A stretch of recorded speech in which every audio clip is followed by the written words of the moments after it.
নবনীরদনিন্দিত কান্তিধারম রসসাগর নাগর भूपवरं। हम लोग श्रीमद् भागवतम के तीसरे स्कंद में हैं। 15 अध्याय चल रहा है। आज हम लोग श्लोक संख्या 32 से कंटिन्यू करेंगे, 32 से 34 तक करेंगे। श्रीमद् भागवतम 3.15.32 टू 34, 32 नंबर श्लोक। मुनया ऊचु मुनयः ऊचु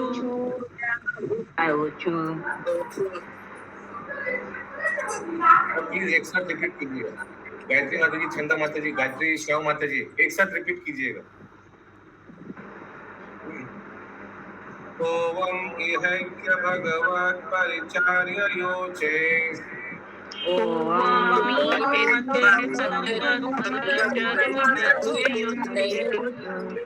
तद्धर्मं निवसतं विषमा स्वभाव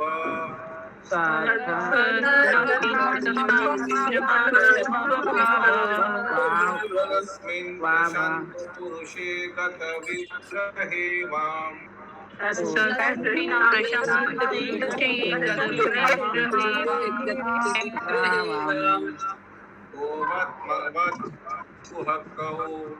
परिशंकनीयः।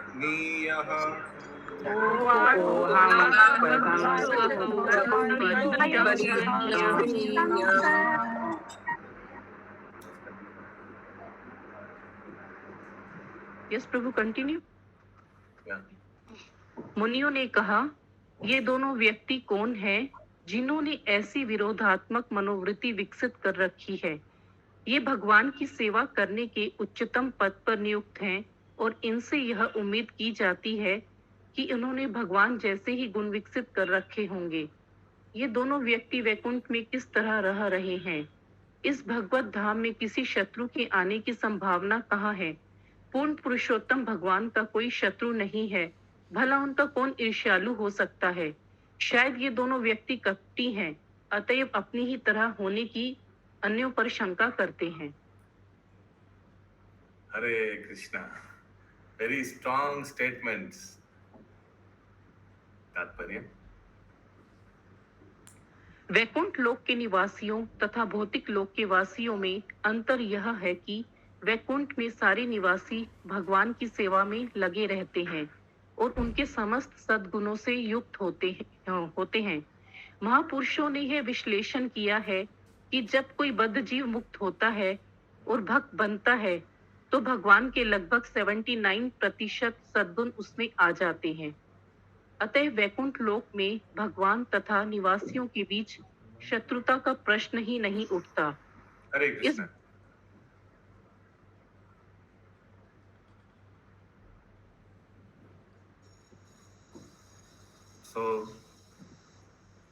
जब कोई मुक्त हो जाता है 79% उनमें गुण आ जाता है। यस, आप में से कौन गूगल हाथ उठाइए, इसका बता पाएंगे। बहुत इजी, आगे भी किया है हम लोग। हालांकि मैक्सिमम गुण कितना आ सकता है जीव में? भगवान का 79% आ जा सकता है। इसका क्या अर्थ है? किसने हाथ उठाया? किसी ने नहीं हाथ उठाया। हाँ, आगे भी तो हम लोग किया है ये। यस, नंदिनी माता जी। 50 गुण। 51 है ना? सब अपना कैलकुलेटर से देख लिया ऑलरेडी, इसलिए समय ले रहा था, हमको लग रहा है 50 या 51 है।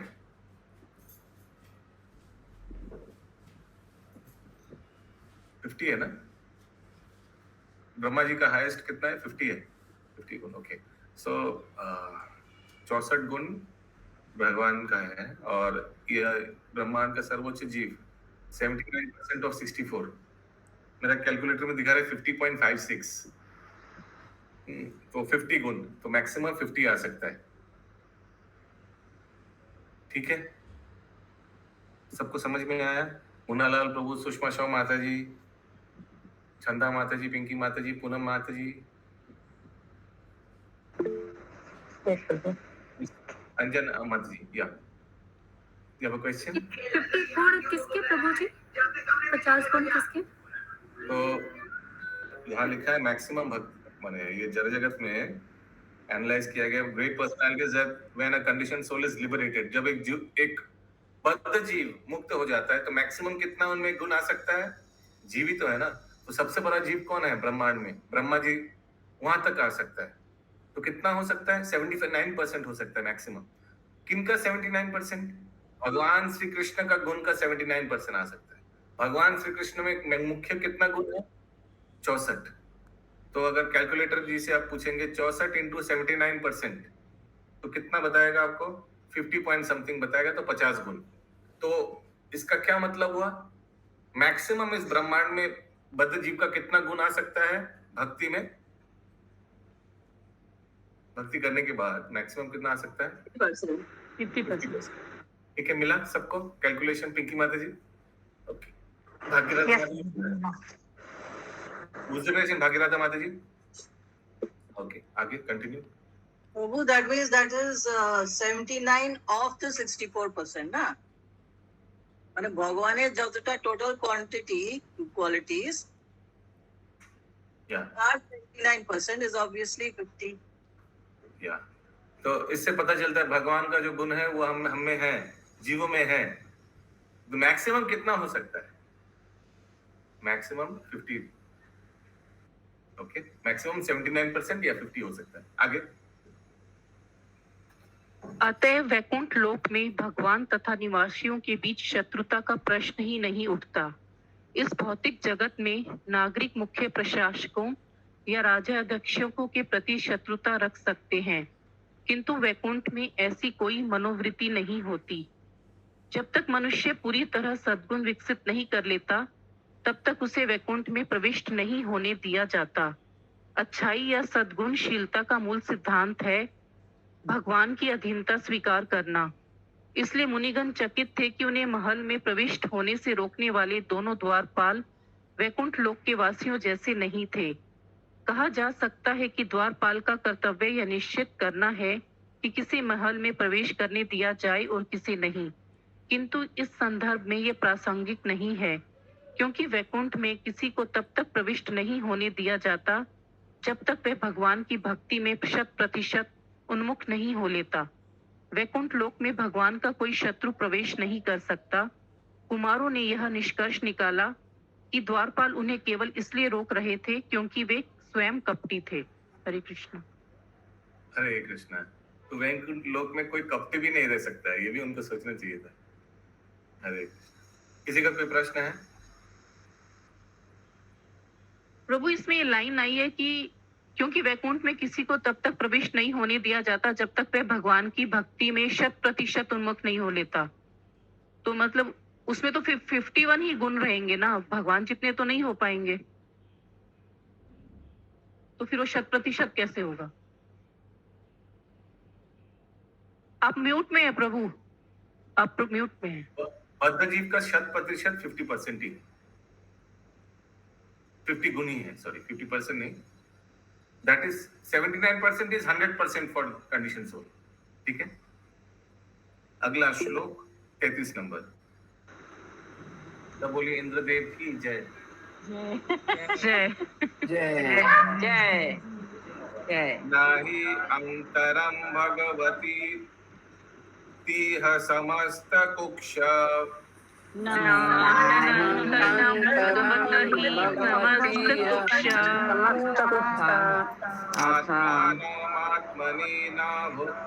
आत्मानमात्मनि नभो नभसि बधीरा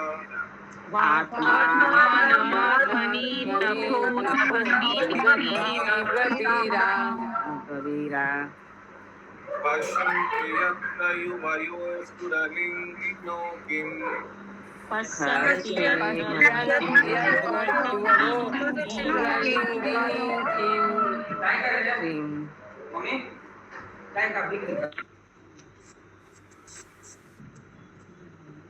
युत्पादितं हि उदरभेदी भयं यतो अस्य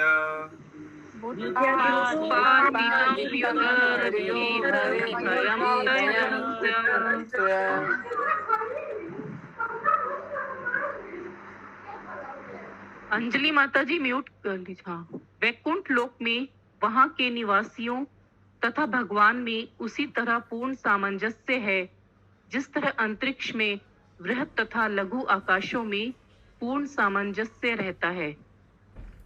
तो इस सामंजस्य के क्षेत्र में भय का बीज क्यों है? ये दोनों व्यक्ति वैकुंठ वासियों की तरह वेश धारण किए हैं, किंतु उनका यह असमंजस्य कहाँ से उत्पन्न हुआ? और एक बार माता जी। वैकुंठ लोक में वहां के निवासियों तथा भगवान में उसी तरह पूर्ण सामंजस्य है जिस तरह अंतरिक्ष में वृहत तथा लघु आकाशों में पूर्ण सामंजस्य रहता है। तो इस सामंजस्य के क्षेत्र में भय का बीज क्यों है? ये दोनों व्यक्ति वैकुंठ वासियों की तरह वेश धारण किए हैं, किंतु उनका यह असमंजस्य कहाँ से उत्पन्न हुआ? तात्पर्य प्रभु जी चारों कुमार बोल रहे हैं ये सब। हरे कृष्ण प्रभु। हाँ, चारों कुमार पकड़ सकते हैं। चारों कुमार एक साथ ऊंचू, उसीलिए ऊंचू माने बहुवचन। यस, कभी माता जी। প্রভু এখানে যে বলেছে ঠিক যেমন ক্ষুদ্র আকাশের সঙ্গে মহাকাশের সামঞ্জস্যের মতো ক্ষুদ্র আকাশ আর মহাকাশটা বলতে ক্ষুদ্র আকাশ মানে জড়জগতের আকাশ। একবার তাৎপর্যটা পড়ে নিই, তারপরে আচ্ছা ঠিক আছে প্রভু, ঠিক আছে। यस माता जी। जिस तरह इस भौतिक जगत में हर राज्य में विभिन्न विभाग होते हैं, यथा नागरिक विभाग तथा अपराधी विभाग, उसी तरह ईश्वर की सृष्टि में भी दो विभाग हैं। जिस तरह भौतिक जगत में हम देखते हैं कि अपराध विभाग नागरिक विभाग की अपेक्षा बहुत ही छोटा होता है, उसी तरह यह भौतिक जगत जो कि अपराध विभाग माना जाता है, भगवान की संपूर्ण सृष्टि का एक चतुर्थांश है। हरे कृष्णा। और एक बार माता जी तात्पर्य। जिस तरह इस भौतिक जगत में हर राज्य में विभिन्न विभाग होते हैं, यथा नागरिक विभाग तथा अपराधी विभाग, उसी तरह ईश्वर की सृष्टि में भी दो विभाग हैं।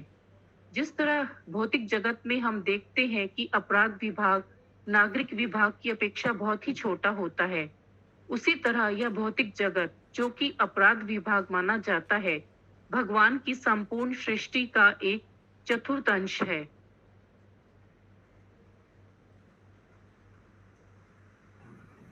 आगे। सारे जीव जो कि भौतिक ब्रह्मांडों के निवासी हैं, न्यूनाधिक रूप में अपराधी माने जाते हैं, क्योंकि वे भगवान के आदेशों का पालन नहीं करना चाहते या ईश्वर की इच्छा वाले सामंजस्य पूर्ण कार्यों के विरुद्ध रहते हैं। हरे कृष्ण। तो ये हम लोग को मालूम है कि जड़ जगत जो है दिस इज 1/4, दैट इज 25%, और भगवान का धाम जो है 3/4, 75%, भी हम लोग को मालूम है। प्लस हम लोग को ये भी मालूम है टोटल जीव जो है 75% भगवान के धाम में है, 25% पनिशमेंट के हिसाब से ये जड़ जगत के प्रिजन में है। तो या आगे। सृष्टि का सिद्धांत यह है कि भगवान स्वभाव से प्रसन्न चित्त हैं और अपनी दिव्य प्रसन्नता को बढ़ाने के लिए ही वे अनेक बनते हैं। हमारे जैसे जीव भगवान के अंश होने के कारण भगवान की इंद्रियों को तुष्ट करने के निमित्त हैं। अतः जब भी उस सामंजस्य में कोई विसंगति आती है तो जीव तुरंत ही माया की पकड़ में आ जाता है। भगवान की बहिरंगा शक्ति भौतिक जगत कहलाती है और भगवान की अंतरंगा शक्ति का सामर्थ्य। Wait.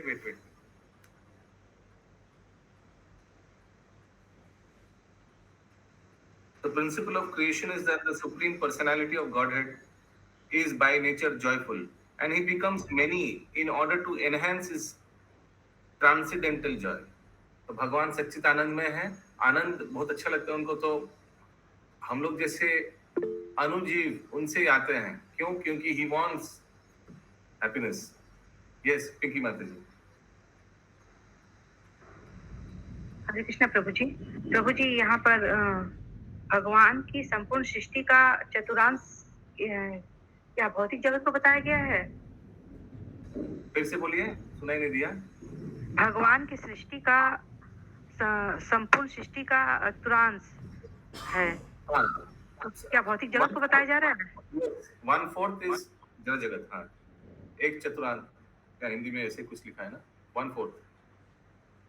यस शशि माता जी। जी यहाँ लिखा हुआ है कि सृष्टि का सिद्धांत यह है कि भगवान स्वभाव से प्रसन्नचित्त है। अपनी दिव्य प्रसन्नता को बढ़ाने के लिए वे अनेक बनते हैं। अनेक कैसे बनते हैं? जीव बनकर विस्तार।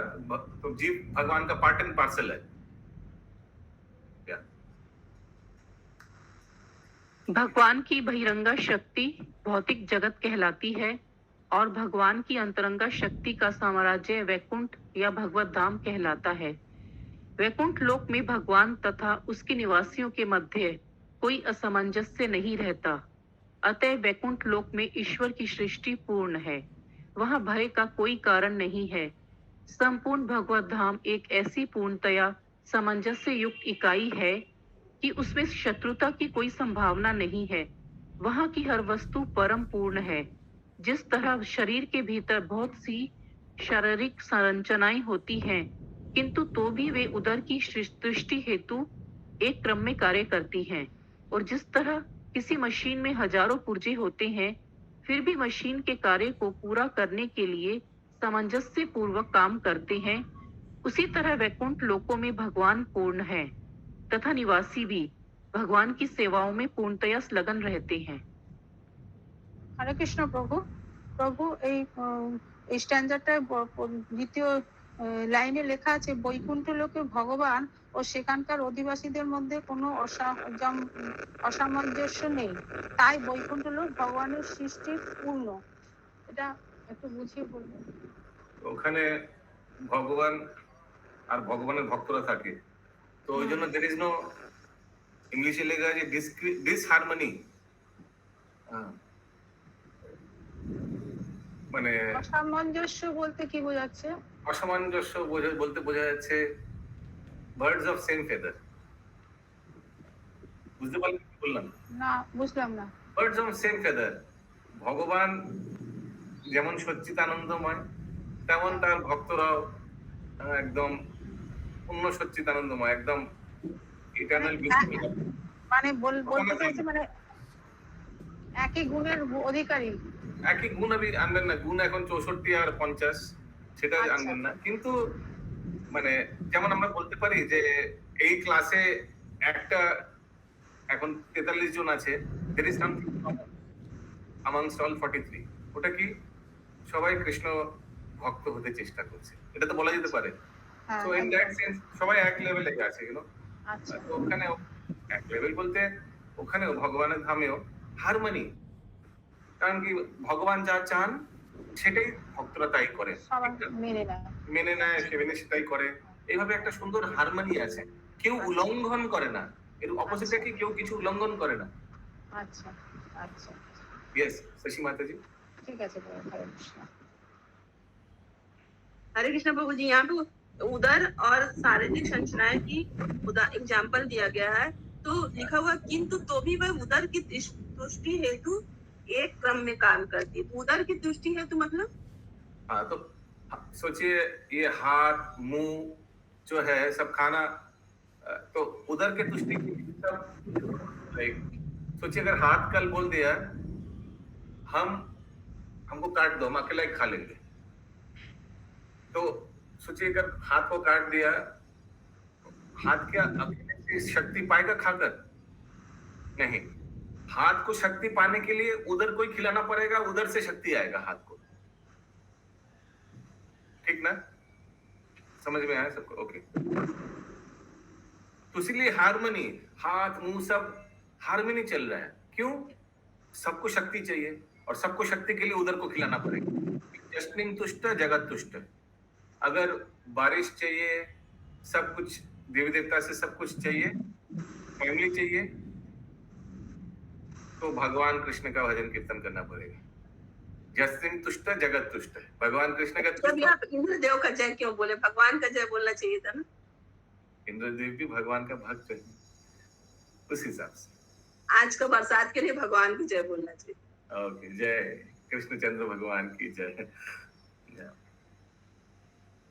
आगे मायावादी दार्शनिक अर्थात निर्विशेषवादी श्रीमद् भागवत के इस श्लोक की व्याख्या से यह अर्थ लगाते हैं कि छोटा आकाश तथा वृहद आकाश एक है, किंतु यह भाव युक्ति युक्त नहीं लगता।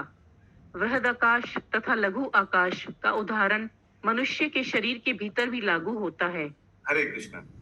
तो मायावादी लोग बोलता है अहम ब्रह्मास्मि, मैं और भगवान एक हूँ, हमारा धाम भगवान के धाम एक ही है, क्योंकि हम तो ही भगवान है, तो अलग धाम का कोई सवाल ही नहीं है, मैं खुद ही भगवान हूँ, हम सब भगवान है, आप हम सब भगवान है, तो यही भगवत धाम है। ठीक है करबी माता जी। হ্যাঁ প্রভু ঠিক আছে। बृहद आकाश स्वयं शरीर है और आंतें तथा शरीर के अन्य अंग लघु आकाश में स्थान पाते हैं। शरीर के प्रत्येक अंश का अपना अपना महत्व है, यद्यपि वे संपूर्ण शरीर के लघु अंश में रहते हैं। इसी तरह संपूर्ण सृष्टि भगवान का शरीर है और हम सृजित जीव या सृजित कोई भी वस्तु उस शरीर के केवल लघु अंश हैं। शरीर के अंग कभी भी संपूर्ण शरीर के तुल्य नहीं होते, यह कभी भी संभव नहीं है। भगवत गीता में कहा गया है कि सारे जीव जो कि भगवान के भिन्नांश हैं, शाश्वत तौर पर भिन्नांश रहते हैं। मायावादी दार्शनिकों के अनुसार मोहग्रस्त जीव अपने को भिन्नांश मानता है, यद्यपि वस्तुतः वह परम पूर्ण से तदाकार होता है। यह सिद्धांत वैध नहीं है। संपूर्ण तथा अंश का एकत्व ऐक्य उनकी गुणता में है। आकाश के लघु तथा वृहद अंशों के एकत्व का यह अर्थ नहीं कि लघु आकाश वृहद महत आकाश बन जाता है। हरे कृष्णा। ओके, लघु आकाश कभी बृहत आकाश नहीं बन जाता है। और क्या एग्जांपल देता है इस प्रसंग में Prabhupada? Parrot entering a green tree, ये भक्ति शास्त्री करने के समय आएगा।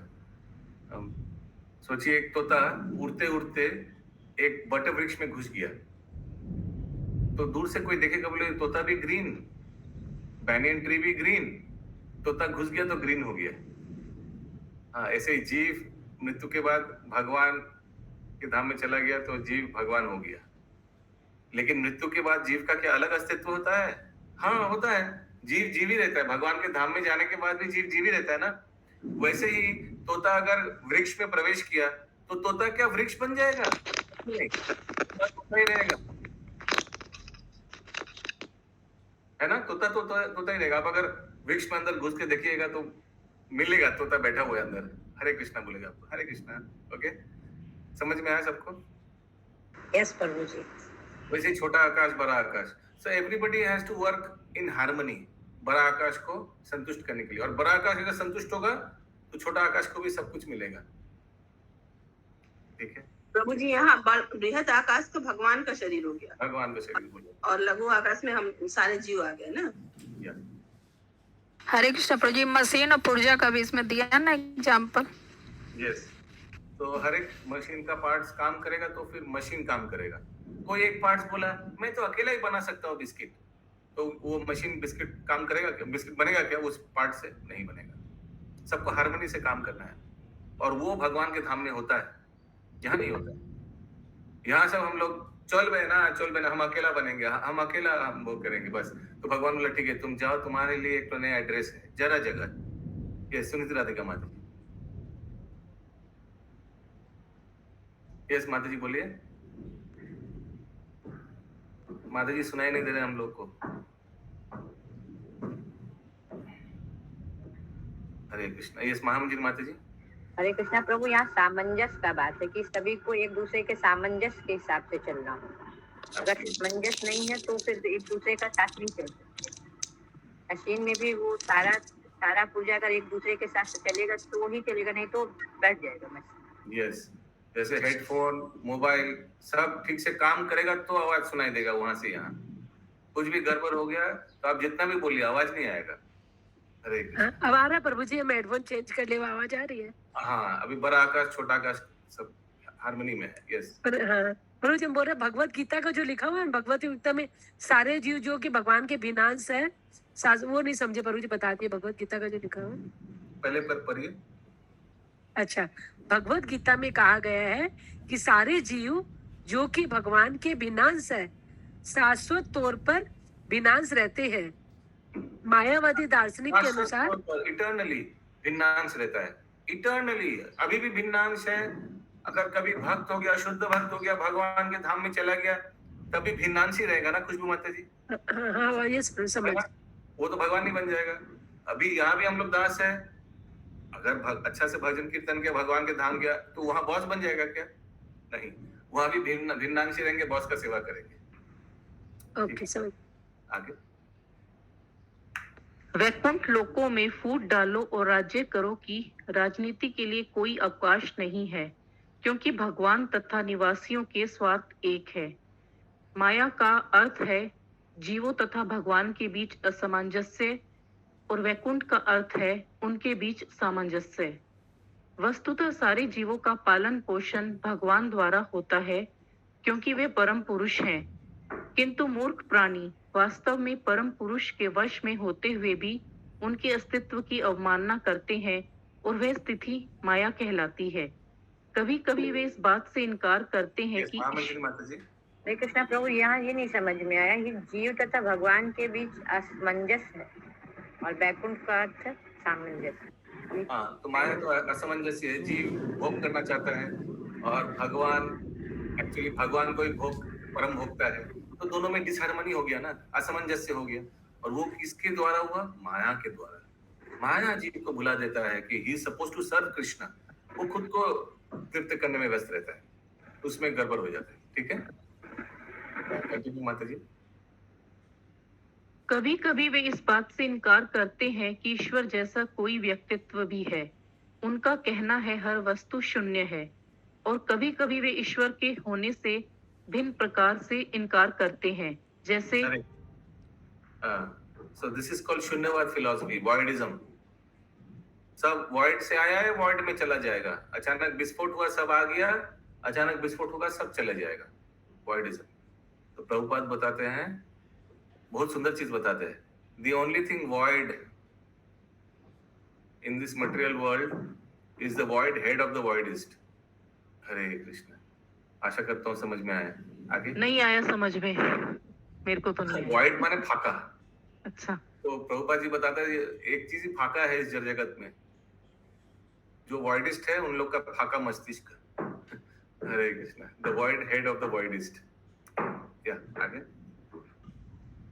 उनका कहना है हर वस्तु शून्य है, और कभी कभी वे ईश्वर के होने से भिन्न प्रकार से इनकार करते हैं, जैसे हो सकता है कि ईश्वर हो किंतु उनका कोई स्वरूप नहीं है। ये दोनों धारणाएं जीव की विद्रोही स्थिति के कारण उत्पन्न होती हैं। हरे कृष्ण। दोनों धारणा कैसे? एक तो ईश्वर का अस्तित्व बोलता है ही नहीं भगवान, और दूसरा क्या बोलते हैं लेकिन उनका आकार नहीं है। आगे, जब तक ये विद्रोही स्थिति अवस्था बनी रहती है, तब तक भौतिक जगत में असमंजस्य बना रहेगा।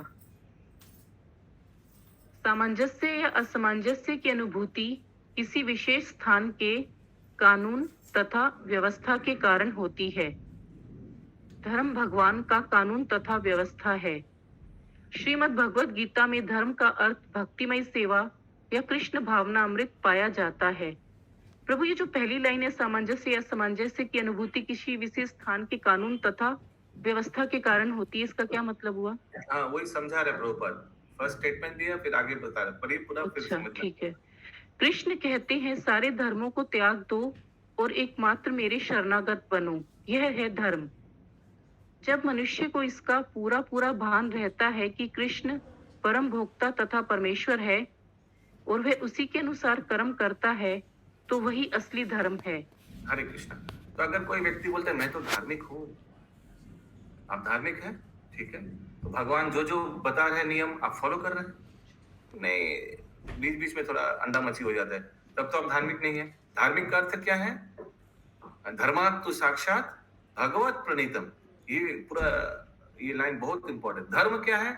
जो भी भगवान ने बोला वही धर्म है। जो भी भगवान ने बोला वही धर्म है। या आगे जो भी वस्तु इस सिद्धांत के विरुद्ध जाती है वह धर्म नहीं है। हाँ, धर्म नहीं है। जो भी इसका भगवान जो बोलते हैं उसका अगेंस्ट में जाता है तो वो धर्म नहीं है, धार्मिक व्यक्ति नहीं है। अभी पहला वाला लाइन पढ़िए। प्रभु समझ में आ गया। आगे इसलिए कृष्ण कहते हैं अन्य सारे धर्मों को त्याग दो।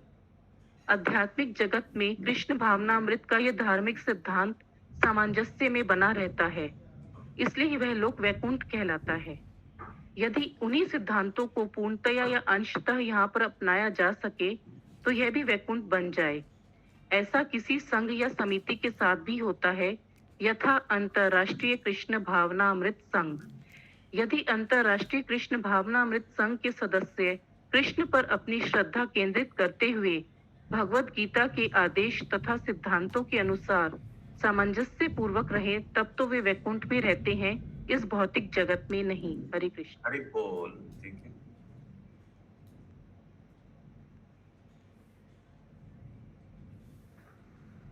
किसी का कोई प्रश्न है?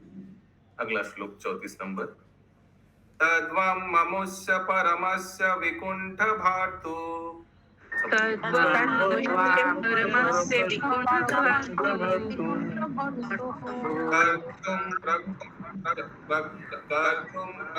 प्रकृतं इह धीमहि मंदधीभ्यम् कर्तुं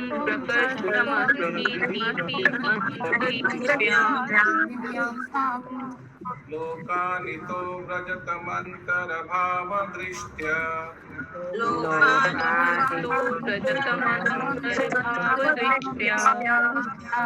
पापी यच्छस्त्रयम् इमे विपवो अस्य यत्र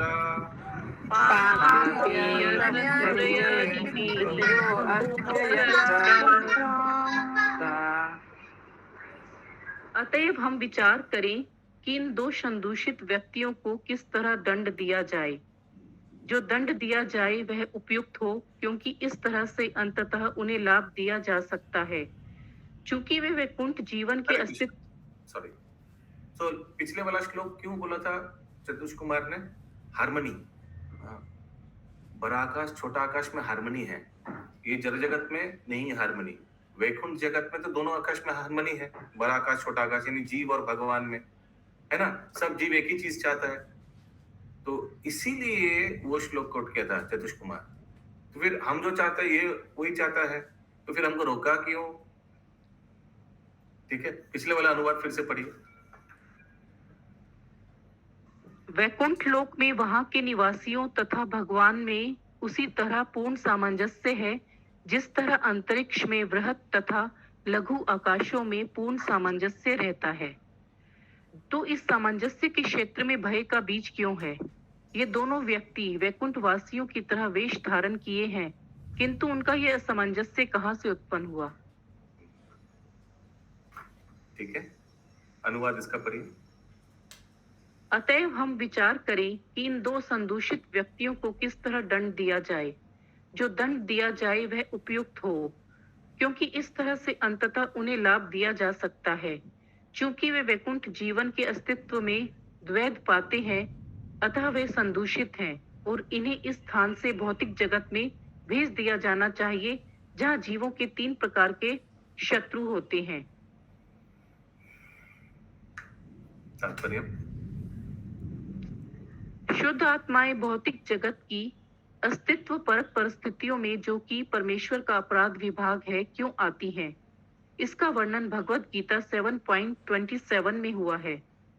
यह कहा गया है कि जब तक जीव शुद्ध रहता है वह परमेश्वर की इच्छाओं से सामंजस्य रखता है, किंतु अशुद्ध होते ही वह परमेश्वर की इच्छाओं से असमंजस्य रखने लगता है। संदूषण के कारण उसे इस भौतिक जगत में स्थानांतरित होने पर विवश किया जाता है, जहाँ जीवों के 3 शत्रु होते हैं। ये है इच्छा, क्रोध तथा काम वासना। ये 3 शत्रु जीव को भौतिक जगत में रहते रहने के लिए बाध्य करते हैं, और जब कोई उनसे मुक्त हो जाता है तो वह भगवत धाम में प्रविष्ट होने का पात्र बन जाता है। इसलिए इंद्रिय तृप्ति का अवसर ना मिलने पर मनुष्य को क्रुद्ध नहीं होना चाहिए और उसे आवश्यकता से अधिक पाने के लिए वासना पूर्ण नहीं होना चाहिए। हरे Krishna. One should not therefore be angry in absence of an opportunity for sense gratification, and one should not be lusty to acquire more than necessary. These three enemies force the living entity to continue material existence, and when one is free from them, he is eligible to enter the kingdom of God. कौन सा तीन को बताया इधर? काम, क्रोध और इच्छा, क्रोध और काम वासना। एक्चुअली अगर देखा जाए तो यही सीक्वेंस में सब होता है ना, इच्छा, क्रोध, काम, वासना। कौन सा श्लोक याद है आप लोग को? बताइए, ये तीन कलुष देखकर कौन सा श्लोक याद आया? यस, निर्गुणानंदमयी माता जी। ध्यायतो विषयान् पुंसे संगस्ते संजायते कामा क्रोधापि जायते। संगत संजायते कामा, कामा क्रोधापि जायते। सो ध्यायतो विषया पुंसा, ध्यान करने से, यानी इच्छा से शुरू हुआ, फिर कहाँ चला गया? गुस्से में चला गया। ध्यायतो विषया पुंसा संगस्ते सुपजायते, संगत संजायते कामा, एक्चुअली लस्ट होता है। फिर कामा माने लस्ट, यानी बहुत तीव्र इच्छा। कामा क्रोधो भी जायते, काम से क्रोध आ गया। फिर क्या है? क्रोध भवति सम्मोह, सम्मोह स्मृति विभ्रमा, स्मृति भ्रंशात् बुद्धिनाशो, बुद्धिनाशो प्रणश्यति। सो ये देखा जाए तो मेन तीन कारण है हम लोग का पतन का, और यही हम लोग है इसीलिए। ये शशि माता जी। प्रभु जी, इच्छा और काम वासना में फर्क है? या फर्क है। तीव्र इच्छा को काम वासना बोलते हैं। हाँ। और यहाँ पे प्रभु जी तो देखिए, वो जो श्लोक है, धायतो विषया पुंसा संगस्ते सुपजायते संगत संजायते कामा, तो पहले क्या हुआ? सिर्फ ध्यान किया। तो ध्यान किया तो माता जी वो इच्छा ही हुआ ना। हम लोग सोचिए, कहीं जा रहा था, एक व्यक्ति कहीं जा रहा था, अचानक रास्ते में वो लड़का देख लिया, ओ कितना सुंदर साइकिल, देख के आगे निकल गया। फिर से वापस आया, अरे कितना अच्छा साइकिल, पापा को बोलेंगे बर्थडे में ये साइकिल देने के लिए। फिर से देख लिया, ठीक है ठीक है। सारा रात उसी को घूम रहा था। फिर अगला दिन स्कूल में जाते वक्त फिर से देखा, अंदर जाया, पूछा कितना दाम है, थोड़ा टच किया उसको, टेस्ट राइड ले सकते हैं, उधर घुमा एक्सेट्रा। तो आस्ते आस्ते उसका इच्छा बढ़ रहा है। क्यों? क्योंकि संगत संजायते कामा, इंद्र और इंद्र विषय दोनों संग में है। इससे क्या हुआ? काम ने ट्रांसफॉर्म, काम माने तीव्र इच्छा। तो पहले सिर्फ ध्यान कर रहा था, फिर इच्छा हुआ, फिर तीव्र इच्छा हो गया, और फिर पापा ने बोला नहीं अभी नहीं, साइकिल नहीं मिलेगा, कुछ दूसरा कुछ मिलेगा। फिर क्या हुआ? क्रोध आ गया। संगत से सुपजायते संगत संजायते कामा, संगत संजायते कामा, इतना संगत था, इतना काम था, कामा क्रोध अभी जायते, लेकिन उस काम को अगर पुण्य नहीं हुआ तो क्रोध में ट्रांसफॉर्म हो गया, और आगे आप लोग को मालूम है। यस, शशि माता जी। प्रभु जी, यहाँ अनुवाद में एक लाइन है, चूंकि वे वैकुंठ जीवन के अस्तित्व में द्वैत पाते हैं। द्वैत मतलब क्या हुआ? फिर से कहाँ है ये लाइन? क्योंकि वे वैकुंठ जीवन के अस्तित्व में द्वैत पाते हैं, अतः वे संदूषित है। Persons conducted by these three enemies of the living entities are never promoted to the Vaikuntha Loka.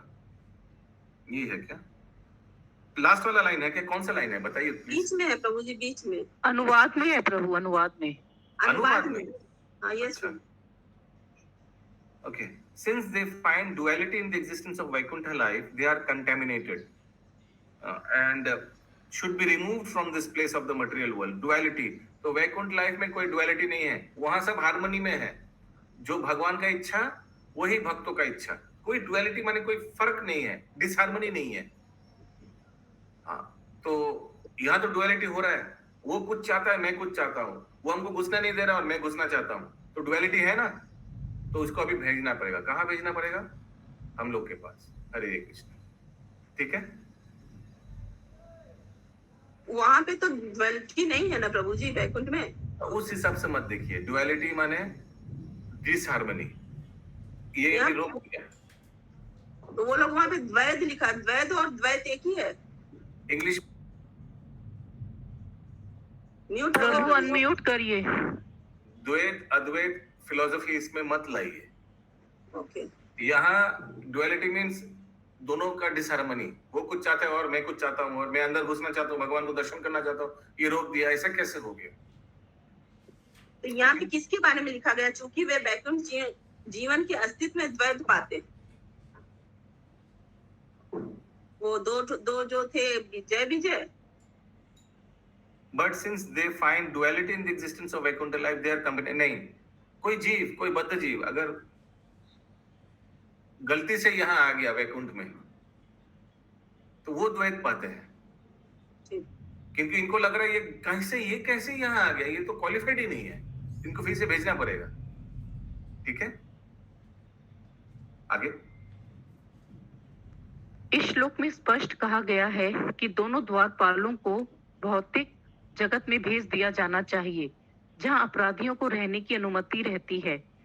चूंकि अपराध भावना के मूल सिद्धांत इंद्रिय तृप्ति, क्रोध तथा अनावश्यक काम वासना है, अतः जो लोग जीव के इन 3 शत्रुओं द्वारा संचालित होते हैं, वे कभी वैकुंठ लोक नहीं भेजे जाते। लोगों को भगवत गीता पढ़कर समझना चाहिए और पूर्ण पुरुषोत्तम भगवान कृष्ण को सारी वस्तुओं का स्वामी स्वीकार करना चाहिए। उन्हें अपनी इंद्रियों को तुष्ट करने का प्रयास ना करके परम पुरुष की इंद्रियों को तुष्ट करने का अभ्यास करना चाहिए। कृष्ण भावना अमृत में प्रशिक्षण से मनुष्य को वैकुंठ लोक जाने में सहायता मिलेगी। हरे कृष्ण। हरे कृष्णा प्रभु, यहाँ तो ये दोनों लोगों के लिए ही कहा जा रहा है कि ये द्वैत जो वर्ड है, जब ये दोनों के लिए है। यहाँ मत देखिए, उनका प्रश्न अनुवाद से था। ठीक है, उनका प्रश्न, शशि माता जी का प्रश्न अनुवाद से था। अनुवाद को पढ़िए, देखिए कोई भी जड़ जगत का जीव ये कैसे आ गया। Therefore, let us consider how these two contaminated persons should be punished. The punishment should be apt, for thus benefit can eventually be bestowed upon them, since they find duality in the existence. Yes, जय विजय, ये इन लोग को लगा बद्ध जीव जैसा behave कर रहा है, डुअलिटी है, द्वंद्व है, डिसहार्मनी है, वो कुछ चाहता है, मैं कुछ चाहता हूँ, तो इन लोग को भेजना चाहिए।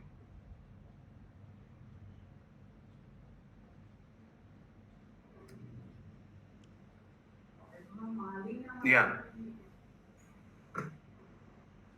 और किसी का कोई प्रश्न है? ग्रंथराज श्रीमद् भागवतम की जय।